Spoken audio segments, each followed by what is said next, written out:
Hi, I'm Ryan Szymanski, curator for Battleship New Jersey Museum and Memorial.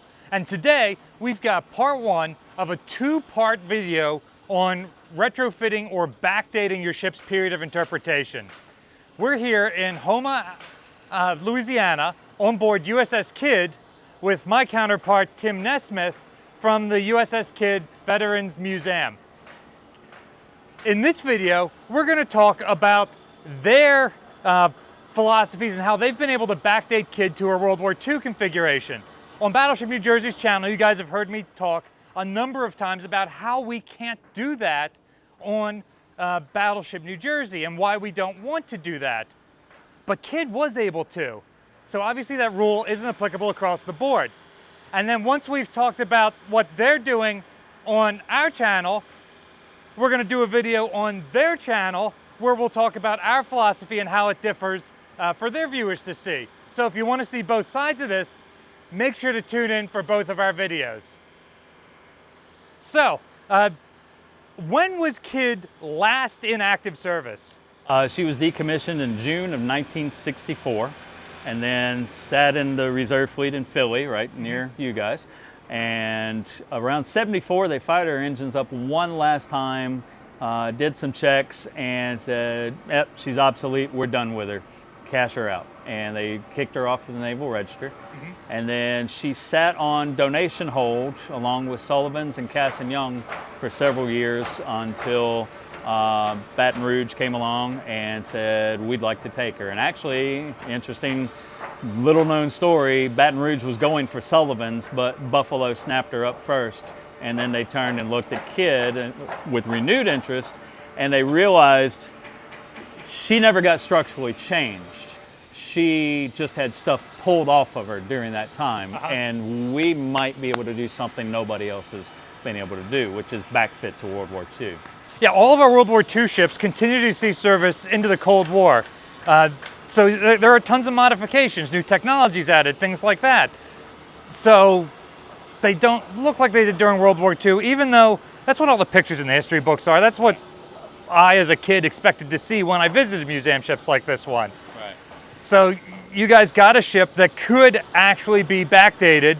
And when did she come to Baton Rouge? She came to Baton Rouge May 23rd of 1982 and sat out in the river for a little while. They did some initial work while they built our cradle.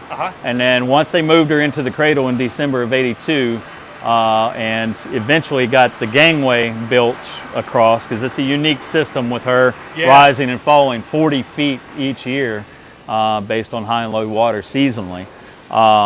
Once they got that gangway fitted, then they took off like gangbusters with retrofitting. And part of that is possible because it's the 1980s and it's not just KIDD and Cass and Young and the Sullivans that are being taken out of service. Right. All those World War II era ships are either being decommissioned for just about the last time, or they've been decommissioned for decades and now they're being disposed of. Right, right. And also you've got Fletchers in navies overseas that are being decommissioned. So some of those parts are floating around overseas at that point.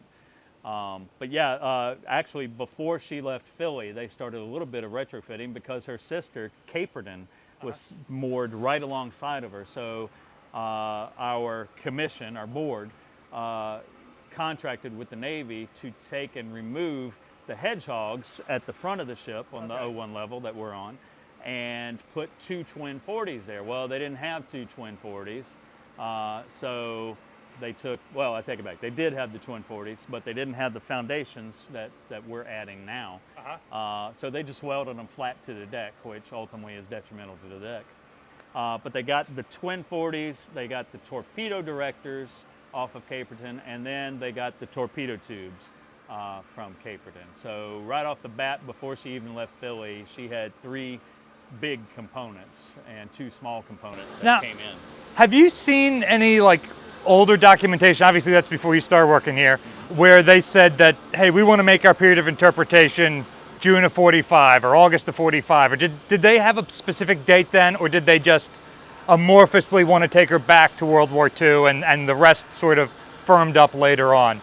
I actually have a framed piece of paper with typed up 1980s font, ugly old font.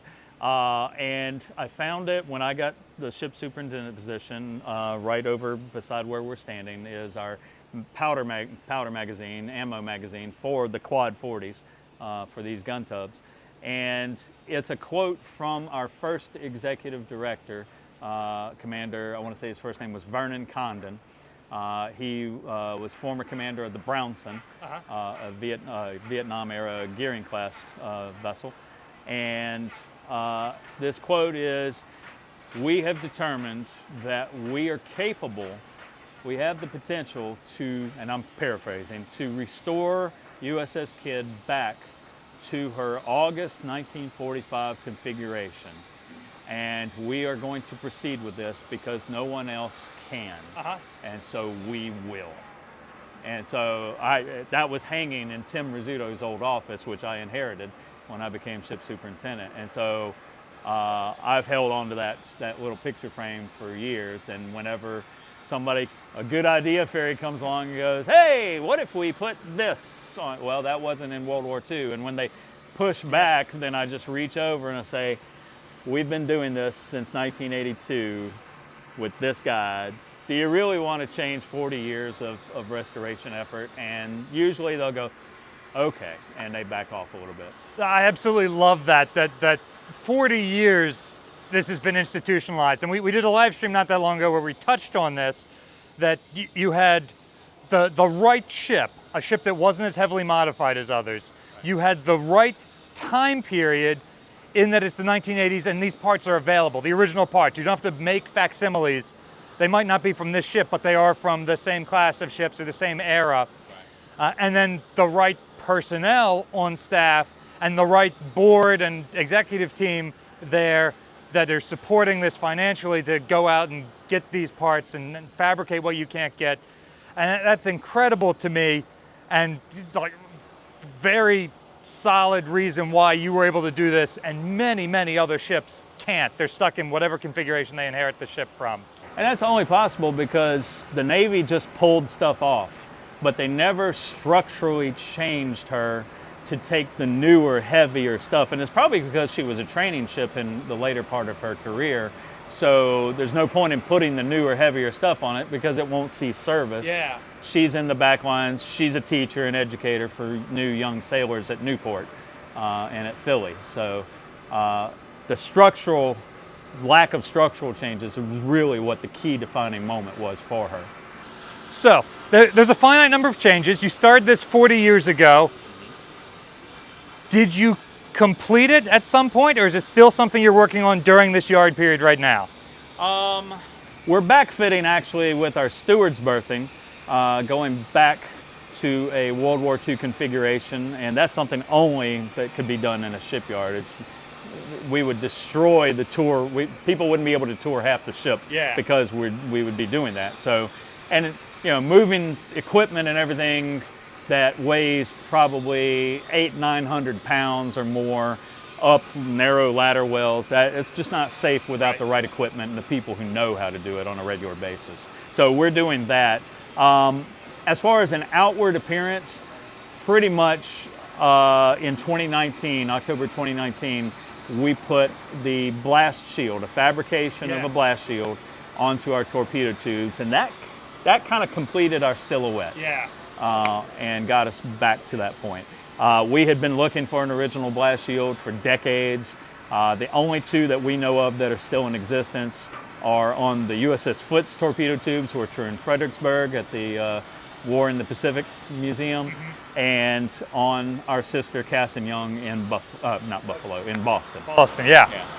Okay, so you were able to measure those originals to make a fully accurate reproduction for this. Got the plans, got the photographs, went to Fredericksburg, looked inside, and at Boston, just to make sure that there were no differences. It might be a Mark I, might be a Mark II, but it seems like they were both the same.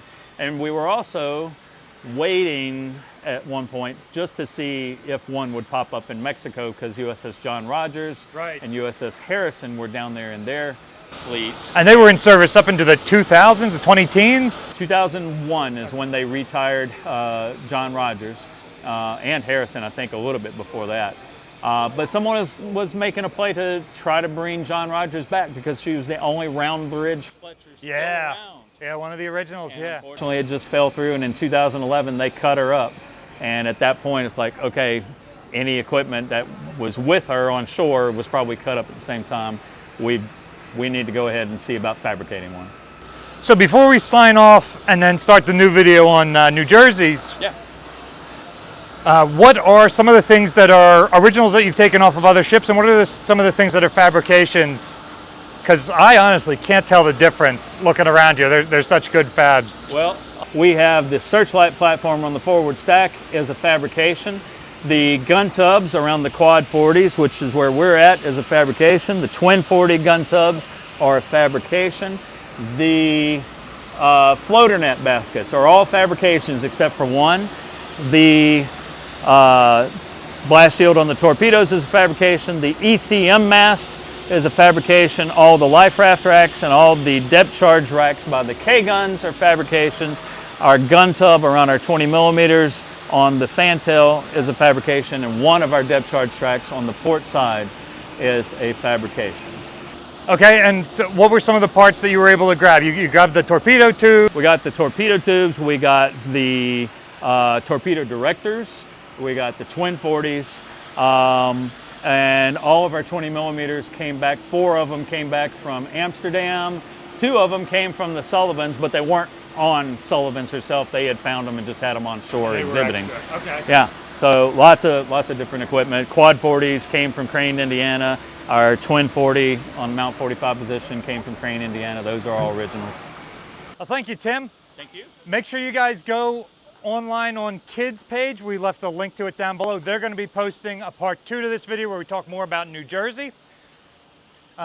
Also, make sure you check the link in the description. There are ways you can donate to USS KIDD and the ongoing restoration work on her here in Thomas C. Dry Dock in Houma, Louisiana, where they are continuing their 40-year-long effort to return the ship to her World War II appearance. Remember, while she's in dry dock, her museum is still open back in Baton Rouge, so you can still go and see the exhibits there. Battleship New Jersey receives operating support from the New Jersey Department of State, also from a number of other businesses and private individuals like yourselves. We really appreciate your support. There's a link in the description below if you'd like to donate. Remember, it's to KIDD that you can donate to on this video, and they certainly appreciate it. You can support Battleship New Jersey by liking, sharing, subscribing so more people find about us in the channel. Thanks for watching.